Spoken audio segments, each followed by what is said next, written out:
আমরা কেন মসজিদে যাই? পুরুষদের কথা বলতেছি আমি। আমরা কি মসজিদে আসি মা বাপ স্ত্রী সন্তানকে দেখানোর জন্য, নাকি আল্লাহকে দেখানোর জন্য? যদি আল্লাহকে দেখানোর জন্য আসি, যদি আল্লাহকে রাজি খুশি করার জন্য আসি, অবশ্যই আমাদেরকে কী করতে হবে? অবশ্যই আমাদেরকে মসজিদে ঢুকার পথ থেকে বের হওয়ার আগে যা কিছু করে সুন্নাহ মোতাবেক করতে হবে। প্র্যাকটিক্যাল সুন্নি হতে হবে আমাদেরকে। কিন্তু আফসোসের বিষয়, আমাদের দেশে যেদিকে তাকায় ওদিকে বিদাত আর শিরিক ছাড়া কিছুই নাই।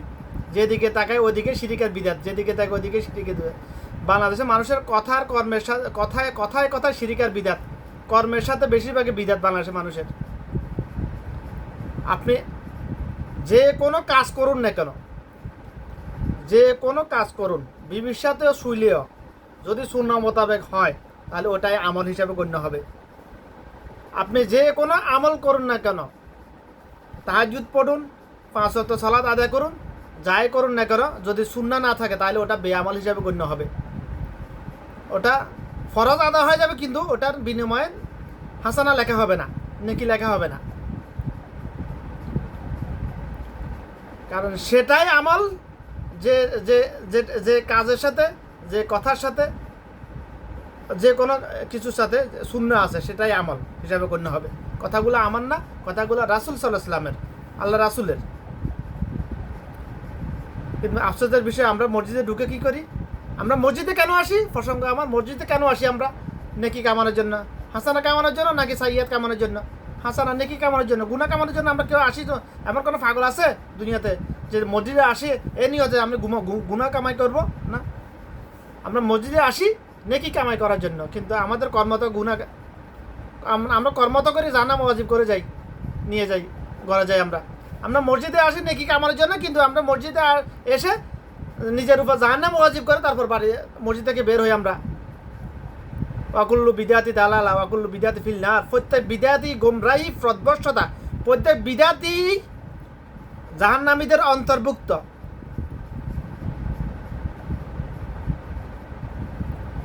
বিদাত কি? যে কাজ রাসূলুল্লাহ সাল্লাল্লাহু আলাইহি ওয়াসাল্লাম করেন নাই, কিন্তু রাসূলুল্লাহ সাল্লাল্লাহু আলাইহি ওয়াসাল্লাম করেছেন মনে করে করাটাই হলো বিদাত। সব কাজ বিদাত নয়। আপনি যে কোনো কাজ আপনার ভালো লাগে, যে কোনো ভালো কাজ আপনি করুন, অসুবিধা নেই, ওটা বিদাত নয়। কিন্তু যেটা সুন্নাহ নয়, সুন্নাহ বলে চালিয়ে দেওয়াটাই হলো বিদাত। আপনি সমাজ সেবা করুন, কে মানা করতেছে আপনাকে? মানুষের উপকার করুন, কে মানা করতেছে আপনাকে? কিন্তু আপনি করবেন লোক দেখানো, যে কোনো ইবাদতমূলক যে কোনো কাজটা হলো শিরকের অন্তর্ভুক্ত। রিয়াযুক্ত যে কোনো ইবাদতমূলক কাজে হলো শিরকের অন্তর্ভুক্ত। আপনি সবার সেবা করতেছেন, আপনি কাউকে চাল দিতেছেন 2 কেজি, 3-4 জনে মিলে সেলফি তুলতে, ফটো তুলতেছেন, আপনি কে কাকে দিতেছে ওটা বোঝা যায় না, ওটা বোঝা তো ফ্যাক্ট না। কথা প্রসঙ্গে বলেছি আর কি। আপনার উদ্দেশ্য হচ্ছে মানুষকে দেখানো, সোশ্যাল মিডিয়া, মানুষকে দেখানো আপনি অনেক বড় দানবীর, দানশীল, আপনি অনেক বড় মানুষ হবে, শয়তান, এটা মানুষকে দেখানো আপনার উদ্দেশ্য। লোক দেখানো, এটা লোক দেখানো যে কোনো কাজ শিরকের অন্তর্ভুক্ত নয়। ইবাদতমূলক যে কোনো কাজ লোক দেখানো যদি হয় ওটা শিরকের অন্তর্ভুক্ত। কারণ ইবাদত হবে একমাত্র কার জন্য? আল্লাহকে দেখানোর জন্য, একমাত্র আল্লাহকে রাজি খুশি করার জন্য। ইবাদত যদি করা হয় মানুষকে দেখানোর জন্য, মানুষকে দেখানোর জন্য, মানুষ ভাবা দিবে, তাহলে শিরিক করা হয়ে গেল, তো আল্লাহর সাথে শরিক করা হয়ে গেল, শিরিকের অন্তর্ভুক্ত, শিরিক, ঈমান চলে যাবে। আমরা তো মনে করি ঈমান তো রস সিমেন্টে ডালা করে দেওয়া হয়েছে, ঈমান কেমনে যায়? আবার ঈমান আনতাম কেন আমার ঈমান যায় কীভাবে আবার মুসলমানের? আমি জন্মসূত্রে মুসলমান, মা বাপ দাদা মুসলমান, আমিও মুসলমান, ঈমান আবার যায় কীভাবে? রস সিমেন্টে তো ডালাই করে দিয়েছে বিল্ডিংয়ের বেস ফাউন্ডেশনের মতো। ঈমান বাঙ্গা জ্ঞান নেই আবার। কিন্তু আল্লাহ রাসূল সাল্লাল্লাহু আলাইহি ওয়াসাল্লাম বলছে আমার উম্মত রাত্রে মুমিন, সকালে কাফের, সকালে মুমিন, রাত্রে কাফের। এই জন্য আমাদের কী করতে হবে? সবসময় জিকিরে আজকার থাকবে, আস্তাগফিরুল্লাহ, কালিমা তাইয়্যিবা পড়তে হবে, কালিমা লা ইলাহা ইল্লাল্লাহু মুহাম্মাদুর রাসূলুল্লাহ সাল্লাল্লাহু আলাইহি ওয়াসাল্লাম। আচ্ছা, আমরা মসজিদে কেন আসি? নেকি কামাই করার জন্য, কিন্তু আমরা যা নিজের উপর জাহান্নাম ওয়াজিব করে মসজিদ থেকে বের হয় বেশিরভাগ মানুষ। কিভাবে? আল্লাহ রাসূল সাল্লাল্লাহু আলাইহি ওয়াসাল্লাম বলছে, আমার কোন উম্মত যেন মসজিদে ঢুকে 2 রাকাত না পড়ে না বসে। আমরা মসজিদে যাই কি করে? 2 রাকাত পড়ে তো অনেক দূরের কথা, দুনিয়াবি গল্প গুজব নিয়ে ব্যস্ত থাকি আমরা। জুমার দিন ইয়ামুল জুমা, আমাদের দেশের ওই বাটপার ওই মানসরূপী বাতিল শয়তানগুলা একটা ডিম লাল বাতি জ্বালিয়ে রেখেছে এবং নিচে লিখে দিয়েছে, লাল বাতি জ্বালানো অবস্থায় আপনারা কেউ সুন্নতের নিয়ত করবেন না। আগে আমার মতো জাহেলের, আমার মতো মানসরূপী শয়তানের কথাগুলো শুনেন, তারপর সুন্নত পড়ার জন্য আমি সময় দেব। ওই জাহেল লিখে রেখেছে, ওই ইমাম মুআজ্জামও জাহেল, ওই মসজিদের সভাপতি সেক্রেটারি ওগুলো জাহেল, ওগুলোই মানুষের একে পাক্কা শয়তান, ওগুলা সবগুলা ইমাম মুআজ্জামের শয়তান, ওই মসজিদের দায়িত্বে যারা আছে ওগুলোই শয়তান, পাক্কা শয়তান, ওগুলোই পাক্কা শয়তান। এগুলা সব প্রকাশ্য শয়তান এগুলা। কারণ যারা দায়িত্বে প্রাপ্ত নয়, যারা সাধারণ পাবলিক, তারা কি করবে? তারা বাধ্য। কেউ জানলেও মানতেছে না, কেউ বেশিরভাগ জাহেলিয়াতের কারণে মানতেছে না, অর্থাৎ অজ্ঞ। আর কেউ জানলেও মানতেছে না, প্রতিবাদ করতেছে না তাদের সাথে তাদের। কারণ আমাদের দেশের সমাজে মসজিদের দায়িত্ব, সমাজের দায়িত্ব প্রাপ্ত কারা হয়? বেশিরভাগ যারা হারামখোর, বাটপার, মুনাফিক, যাদের কাছে টাকা পয়সা বেশি, ওদেরকে দায়িত্ব দেওয়া হয়।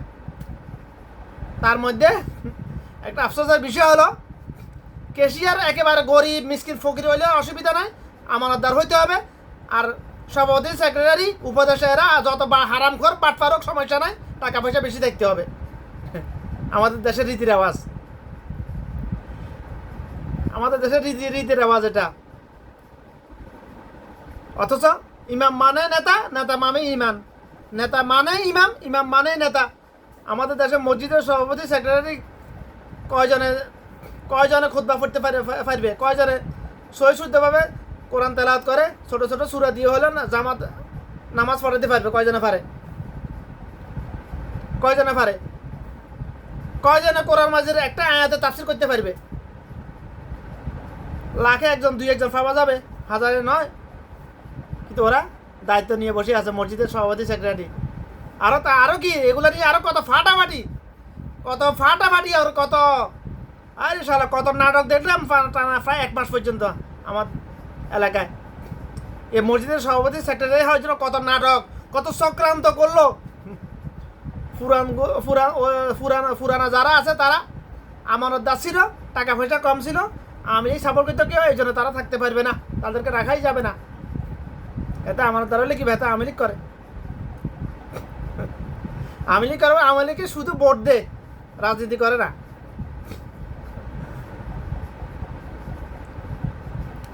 যারা করেছে ফেরকাবাজি হয়ে যাবে। ওইদিকে আর গেলাম না, শুধু আমাদের এলাকার না, পুরা বাংলাদেশের একই অবস্থা। আমি অনেক দেখছি। আমি ফাজিলপুরে এক মসজিদের কাজ করেছি। ও মসজিদের সভাপতি সাথে এত বড় হারামজাদা, এতে আগে ছিল আর্মিতে ছিল, এত বড় হারামজাদা, এরকম মানুষ খুব কম। গাবুরও কালা, চেহারা সবসময় কালো হয়ে থাকে থাকতো। ওরা আমি ফর অফেন্স চ্যালেঞ্জ করছি, তোর সমস্যা কি? তোর মসজিদে ফান্ডের টাকা না থাকলে আমারে বল, আমি আমার কাজের টাকা মাফ করে দেবো। আমি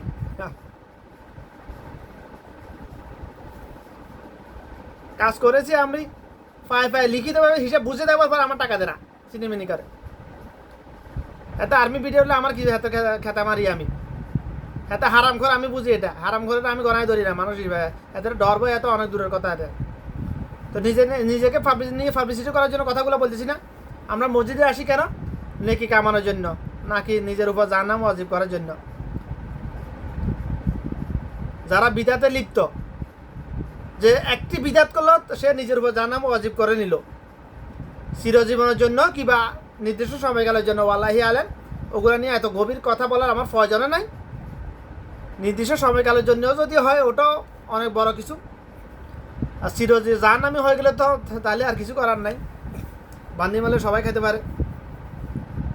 কারণ জাহান্নামে হোক জান্নাতে হোক, ওখানে মরণ নাই। আর মৃত্যু মানুষের শুধু একবার, মৃত্যু মানুষের হক। আল্লাহর সান্নিধ্যে যাওয়ার জন্য মৃত্যুই হলো একমাত্র মাধ্যম। বনু আদমের আল্লাহর সান্নিধ্যে যাওয়ার জন্য মৃত্যুই হলো একমাত্র মাধ্যম। মৃত্যু মানুষের হক।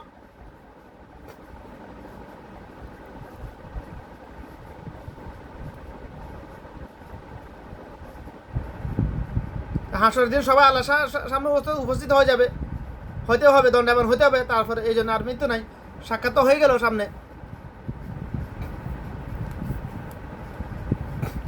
জাহান্নামে কোনো মৃত্যু নাই, জান্নাতেও কোনো মৃত্যু নাই। আলেমের জায়গায় শুরু আছে, শেষ নাই। সেটা ওয়াল্লাহি আলেম। আল্লাহ পাক যদি চায়, আল্লাহ কোনো এক সময় আবার দুনিয়াটা আবার ফাটাতে পারে আদম সন্তানকে, হইতেও পারে। এটা কোরআন হাদিসের কথা নয়। যদি আল্লাহ চাইলে হবে, আল্লাহ যদি মন চায় হবে, আল্লাহ করতে পারে। সেটা হচ্ছে অন্য অপশান। আমি বলতেছি না কোনো কোরআন হাদিসের কথা আছে এরকম না, যদি আল্লাহ চায় তাও করতে পারে। তো দুনিয়ার জীবন, আখিরাতের জীবন, এটা নিয়ে কথা বলতে তো অনেক লম্বা সময় হয়ে যায়, লেগে যাবে। উদ্দেশ্য হলো, আমার কথা বলার উদ্দেশ্য হলো একটা, আমল অল্প করুন। একটা হাদিস তো জানেন, আখলিস দিন ইয়াকফি কাল আমালুল কালিল। তোমার ইমানকে খাঁটি করো, অল্প আমল নাজাতের জন্য যথেষ্ট হবে। এখানে ইমান বলতে কি বোঝায়? ইমান বলতে কি বোঝায়? ইমান মানে কি? নিয়ত। ইন্নামাল আমালু বিন্নিয়াত। প্রত্যেক কাজের ফলাফল নিয়তের উপর নির্ভরশীল। বুখারী শরীফে 1 নম্বর হাদিস এটা। প্রত্যেক কাজের ফলাফল নিয়তের উপর। এই দুইটা হাদিস একটার সাথে একটা সম্পর্কিত। দুইটা হাদিসের ব্যাখ্যা একই, অর্থ ভিন্ন হতে পারে, ব্যাখ্যা একই। এখানে আখলি তোমার ইমানকে ইমান বলতে কি বোঝায়? এই ইমান বলতে এখানে বোঝানো হয়েছে, এটার পরিপূর্ণ ব্যাখ্যা হলো আমল করো সেইভাবে যেভাবে আমাকে করতে দেখেছো। আল্লাহ রাসূল সাল্লাল্লাহু আলাইহি ওয়াসাল্লাম যেভাবে বলেছেন, এটা আমল করো। নামাজ পড়ো সেইভাবে, সল্লু কামা রাআইতুমুনি ওয়াসাল্লি। এটা লম্বা ঘটনা। নামাজের প্রসঙ্গে আল্লাহ রাসূল সাল্লাল্লাহু আলাইহি ওয়াসাল্লাম এক সাহাবীকে এটা বলেছেন, নামাজ পড়ো সেইভাবে যেভাবে আমাকে পড়তে দেখেছো। অথবা রাসূল সাল্লাল্লাহু আলাইহি ওয়াসাল্লাম প্র্যাকটিক্যাল নামাজ পড়তে তাকে দেখিয়েছেন কীভাবে পড়বে। এই হাদিসটা নামাজের প্রসঙ্গে বলা হয়েছে, কিন্তু এই হাদিসটা আমলের ক্ষেত্রে, যে কোনো আমলের ক্ষেত্রে ফিট। এই হাদিসটা ফিট। যে আমলের সাথে এই হাদিসটা যুক্ত আছে ওটাই আমল হিসেবে গণ্য হবে। যে আমলের সাথে এই হাদিসটা যুক্ত নাই, ব্যাখ্যা যুক্ত নাই, ওটা আমল হিসেবে গণ্য হবে না। আখলিস দিন ইয়াকফি কাল আমালুল কালিল। এই হাদিসের ব্যাখ্যা হলো এটা, সল্লু কামা রাআইতুমুনি ওয়াসাল্লি। আমল করো সেইভাবে যেভাবে আমাকে পড়তে দেখেছো। আমাকে নয়, আল্লাহ রাসূল সাল্লাল্লাহু আলাইহি ওয়াসাল্লামকে। নামাজ পড়ো সেইভাবে যেভাবে আমাকে পড়তে দেখেছো। আমাকে নয়, আল্লাহ রাসূল সাল্লাল্লাহু আলাইহি ওয়াসাল্লামকে। আমি আমাকে বলতে আমার কথা বলতেছি না। আমরা কি আল্লাহ রাসূল সাল্লাল্লাহু আলাইহি ওয়াসাল্লাম যেভাবে নামাজ পড়েছে ওইভাবে পড়তেছি? যেভাবে আমল করেছে ওইভাবে করতেছি? আল্লাহ রাসূল সাল্লাল্লাহু আলাইহি ওয়াসাল্লাম মসজিদে ঢুকে, খাস করে জুমার দিন, ইয়ামুল জুমা, মসজিদে ঢুকে তুমি মানুষকে ডিং গিয়ে সামনে যাবে না। জায়গা ফাঁকা থাকলে যাবে, না হলে যেখানে জায়গা আছে ওইখানে বসে যাবে তোমাকে। আমরা কি করি? আমরা মানুষের গায়ের উপর দিয়ে টক্কি চলে যায় সামনে। ওটা কি সুন্নাহ হলো না গায়ের সুন্নাহ হলো? আল্লাহ রাসূল বলতে আমার কোনো উম্মত যেন মসজিদে ঢুকে 2 রাকাত না পড়ে না বসে। 2 রাকাত বলতে না পড়ে বলতে 2 কাজ সালাত না পড়ে, সে না বসে। এটা নিষেধ করেছেন, তাহলে এটা অমান্য করা গুনাহের কাজ। 2 রাকাত না পড়ে নিষেধ করেছেন, এটা ওয়াজিবের সমতুল্য। ওয়াজিবের সমতুল্য এটা, গুরুত্বের দিক থেকে এটা ওয়াজিবের সমতুল্য এটা, কারণ নিষেধ করেছেন। এটা বসলে গুনাহগার হবে। গুনাহটা কত হালকা হবে, কত মজবুত হবে, ওয়াল্লাহি আলেম। এত গভীরে কথা বলার আমার প্রয়োজন নাই। তবে সে গুনাহগার হবে। তার নিষেধ করেছেন আল্লাহ পাক, আল্লাহ রাসূল সাল্লাল্লাহু আলাইহি ওয়াসাল্লাম। এখানে মসজিদে ঢুকে 2 রাকাত না পড়ে যে কেউ যেন না বসে। আমরা কি ঢুকে তো বসি আর গল্প গুজব নিয়ে ব্যস্ত। আরে ভাই, গত 8 মাস আগে যখন দেশে ছিলাম, জুমার দিন মসজিদে গেলে ঢুকলাম, বসলাম, খুতবা চলতেছে। এমন সময় এক জাহেল এত কথা বলতেছে, নিষেধ করার পরে উল্টা আরো বাড়িয়ে দিছে কথার মিটার হাতে। এখন চাইছিল 2টা লাগা দেওয়ার জন্য, কিন্তু আফসোস হাদিসের দিকে তাকিয়ে আর কিছু বললাম না, কারণ ওখানে কেউ যদি মসজিদে ঢুকার পরে খুতবা চলাকালীন যদি কথা বলা হারাম, খুতবা শোনা ওয়াজিব, খুতবা শোনার কথা বলা হারাম। কেউ যদি কথা বলে তাহলে চুপ থাক, এটাও বলা যাবে না, ইশারা করতে পারবে সর্বোচ্চ, এটাও বলা নিষেধ। তাহলে আবার অনেক ফেতনাবাজ বলবে, তাহলে যদি খুতবার সময় কথা বলা হারাম হয়, নিষেধ হয়, তাহলে আল্লাহ রাসূল খুতবা বন্ধ করে কেন কথা বলেছেন? ওটা ওনার জন্য ছিল খাস, উনি খুতবা দিতেছিলেন, ওটা ওনার জন্য খাস। খুতবা মানে হলো বয়ান, খুতবা মানে হলো দিক নির্দেশনা। উনি যা বলতেন সবই খুতবা। খুতবা শব্দের 2-3টা অর্থ আছে। খুতবা মানে বয়ান, তাফসির, অনুবাদ। খুতবা মানে দিক নির্দেশনা, উম্মার জন্য দিক নির্দেশনা, প্রদর্শনা। আমরা কি দিক নির্দেশনা? আমরা তো যারা খুতবা পড়ে ওরাই জাহেল বেশিরভাগ। খুতবার ভাষা কয়জনে বুঝে? যে জাহেলগুলা খুতবা পড়ে কয়জন খুতবার ভাষা বুঝে? খুতবার ভাষা যদি বুঝতো তাহলে ওটা বাংলায় অনুবাদ করে ওটা নিয়ে তাফসির করতো। ওরাও জাহেলগুলা এরা খুতবার তাফসির জানে না, এই জন্য এভাবে চলতেছে, বিদাত চালিয়ে যাইতেছে, জমজমাট ভাবে বিদাত চালিয়ে যাইতেছে জাহেলগুলা। আল্লাহ রাসূল সাল্লাল্লাহু আলাইহি ওয়াসাল্লাম বলছে, আমার কোনো উম্মত যেন মসজিদে ঢুকে 2 রাকাত না পড়ে, না বসে, সালাত আদায় করে না বসে। আর আমাদের দেশের ধর্ম ব্যবসায়ীগুলা, মানুষের বাতিনি শয়তানগুলা, বিদাতিগুলা, জাহেলগুলা লাল বাতি জ্বালিয়ে রেখেছে, হাতে জ্বালিয়ে রেখে কি লিখে দিয়েছে, লাল বাতি জ্বালানো অবস্থায় এ সুন্নত পড়িও না, আগে আমার মতো জাহেলের কথা শুনো। এটা লেখা নাই, আমি বলতেছি আর কি। প্রথমটা লেখা আছে, খুতবা শেষে 2 টাকা পড়ার জন্য সময় দিব, আমি সুন্নত পড়ার জন্য সময় দিব। কাবলাল জুমা, বাদ আল জুমা, দখলুল জুমা, আর কত নাম টাইটেল দিয়েছে জাহেলগুলা জুমার। তো যাই হোক, কথাগুলা বোঝার চেষ্টা করবেন, আমাল করুন। আখলিস দীনাকা ইয়াকফিকাল আমালুল কালিল। আমল করুন, অল্প করুন, তবে সুন্নাহ মোতাবেক করুন। আমল যদি অনেক ব্যাপক আমল করেন, যদি আমলের সাথে সুন্নাহ না থাকে, আমলের বিনিময় তো পাবেন না, উল্টা জাহান্নাম ওয়াজিব।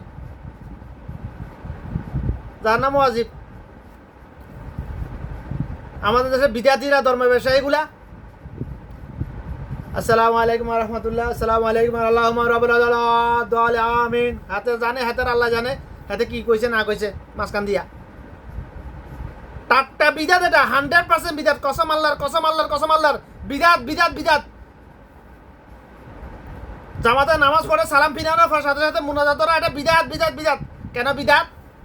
প্রত্যেক ফরজ নামাজের পর আল্লাহ রাসূল সাল্লাল্লাহু আলাইহি ওয়াসাল্লাম যে আমলগুলো করতেন, আস্তাগফিরুল্লাহ,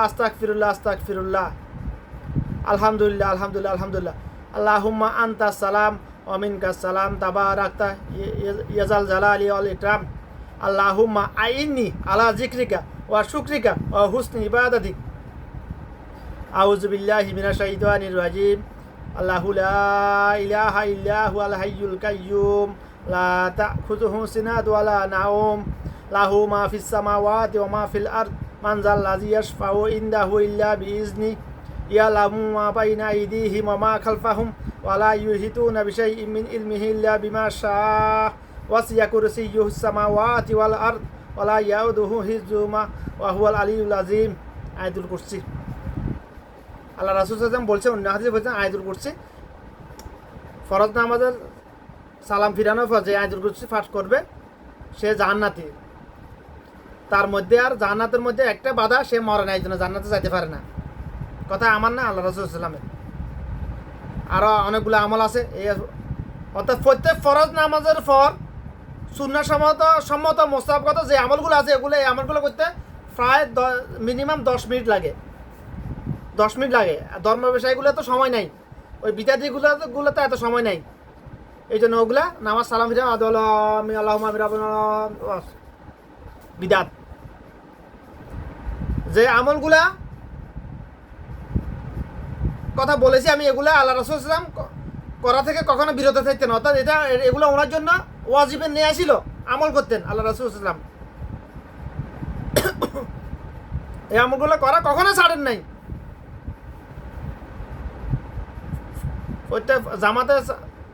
প্রত্যেক ফরজ নামাজে জামাত সালাম ফিরানোর পরে সাথে সাথে ইমাম মুক্তাদিদেরকে ঘুরে বসে এই আমলগুলো করা, এটাই হলো সুন্নাহ। আর আমাদের দেশের জাহেলগুলা এতে মুক্তাদি দিয়ে ফাঁসা দিয়ে বসেই থাকে, এতে এদেরকে কি করা দরকার? লাঠি দিয়ে বাড়ি দেওয়া দরকার না জুতা দিয়ে বাড়ি দেওয়া দরকার? আর কি করবো? আর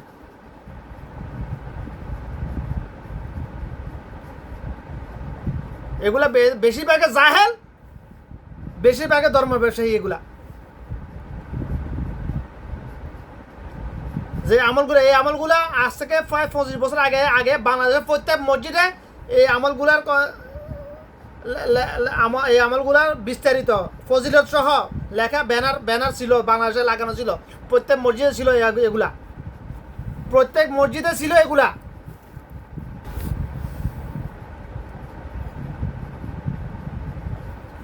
দেখা যাইতেছে না এখানে যে কোনো কারণে।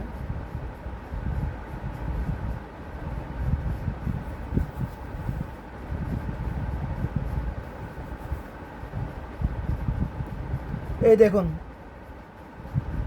এই আমলগুলা, এরকম ব্যানারগুলা বাংলাদেশের প্রত্যেক মসজিদে আজ থেকে 25 বছর আগে ছিল। আজ থেকে প্রায় 25 বছর আগে প্রত্যেক মসজিদে লাগানো ছিল এগুলা হলো প্রত্যেক ফরজ নামাজের পরে সুন্নাহ সম্মত মুস্তাহাবগত আমল। এগুলো আমলগুলো আল্লাহ রাসূল সাল্লাল্লাহু আলাইহি ওয়াসাল্লাম জীবনে কখনো ছাড়েন নাই। উনি ওয়াজিবে নিয়ে আমল করতেন, পালন করতেন এগুলা। এখানে কিছু কিছু আমল, এমন আমল এগুলোর ফজিলত গুরুত্বের দিক থেকে এমন, যেগুলো আল্লাহ রাসূল সাল্লাল্লাহু আলাইহি ওয়াসাল্লাম ওয়াজিব করে দিতেন। কেন করেন নাই? উম্মত মুহাম্মাদি মানবে না, না মানলে গুনাহ করে, এই জন্য ওয়াজিব করেন নাই। এরকম প্রত্যেক ফরজ নামাজে সালাম ফিরানো পূর্বে আল্লাহুম্মা ইন্নী আউযু বিকা মিন আযাবিল কবর ওয়া আউযু বিকা মিন আযাবি জাহান্নাম ওয়া আউযু বিকা মিন ফিতনাতি মাসিহ দাজ্জাল ওয়া আউযু বিকা মিন ফিতনাতি মাহি ওয়াল মামাত।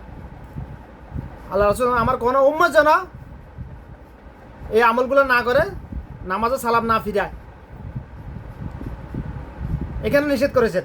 দেখেন আবার গুরুত্ব, এই গুরুত্ব দিতে এটা ওয়াজিবের ন্যায়।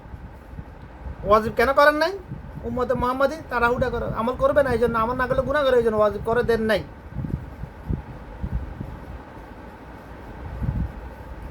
হে আল্লাহ, তুমি আমাকে কবরের আযাব থেকে হেফাজত করো, তুমি আমাকে মৃত্যুর ফিতনা থেকে হেফাজত করো, দাজ্জালের ফিতনা থেকে হেফাজত করো, জাহান্নামের আযাব থেকে হেফাজত করো। আমরা কি এগুলোকে ভয় করি না? ভয় করলে আমলগুলো করা ছাড়ি কিভাবে আমরা? আফসোসের বিষয়, আমার এখানে মসজিদের ইমাম, অরিজিনাল ইমাম ওমানি, কত বড় আলেম না হেকমা, কিন্তু এখানে এই আমলটা করে না। সে তার পিছনে যখন নামাজ পড়ি, দোয়া মাসুরা পড়ার সময়টাই নাই, অর্ধেক পড়লে সালাম ফিরিয়ে ফেলে সবসময়। ওই দোয়াগুলো তো অনেক দূরের কথা। মানে কি কেন এত তাড়াহুড়া তার, এটাই বুঝলাম না নামাজের সময়।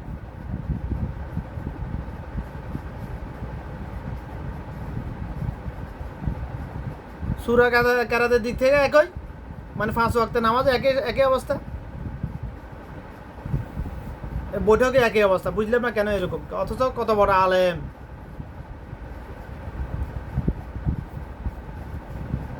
কিয়ামুল লাইল পড়ানোর সময় কাঁদে এরকম আলেম, কিন্তু এখানে কিছু এক্ষেত্রে এরকম কেন?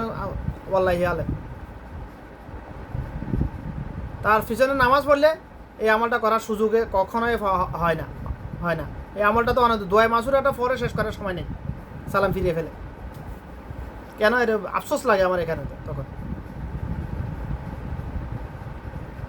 তো যেটা আজকের মতো কথা এখানে শেষ করলাম। কথাগুলা শুনবেন, আমল করুন, অল্প করুন, বেশ করুন, আমলের সাথে সুন্নাহ থাকতে হবে।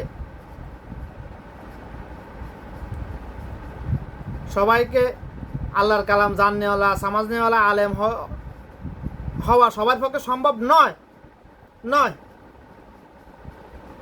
বিভিন্ন কারণে। কিন্তু তার মানে এনে যে আমি একেবারে অজ্ঞ থেকে যাব। আপনি আরবি বুঝেন না, অসুবিধা কি? আল্লাহর কালাম আপনি জানেন না, বুঝেন, অসুবিধা কি? আপনার আগে যারা, আপনার আগে, আমার আগে যারা আলেম ছিলেন, অসংখ্য অগণিত আলেম ছিলেন, আলেম আছে, ছিলেন, আছেন, ওনারা যে আরবিকে বাংলায় কনভার্ট করেছে, ট্রান্সলেট করেছেন, অর্থাৎ কোরআনের বঙ্গানুবাদ লিখেছেন, হাদিসের বাংলা অনুবাদ লিখে গেছেন, ওগুলা পড়ুন না, আপনি পড়ে আমল করুন, বাংলায় পড়ুন, আরবি না পড়তে পারলে নাই। সেটাও যদি না করতে পারেন, আপনার মতো হতভাগা আর কেউ হইতে পারে? আর কেউ হইতে পারে?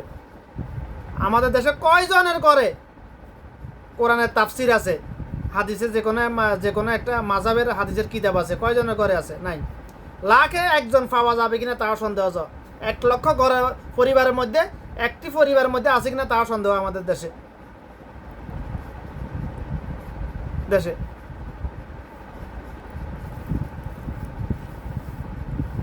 তো কথা এখানে শেষ করলাম আজকের জন্য। সবাই আমার জন্য দোয়া করবেন, আল্লাহ পাক যেন আমাকে বেশি বেশি এলেম দান করে, হেকমা দান করে, যাতে আল্লাহর কালামগুলো মানুষের কাছে পৌঁছাইতে পারি আমি। বিনিময় একমাত্র আল্লাহর কাছে পাওয়ার আশায়, লোক দেখানোর জন্য নয়। নাউজুবিল্লাহ, আউযুবিল্লাহি মিনাশ শাইতানির রাজিম।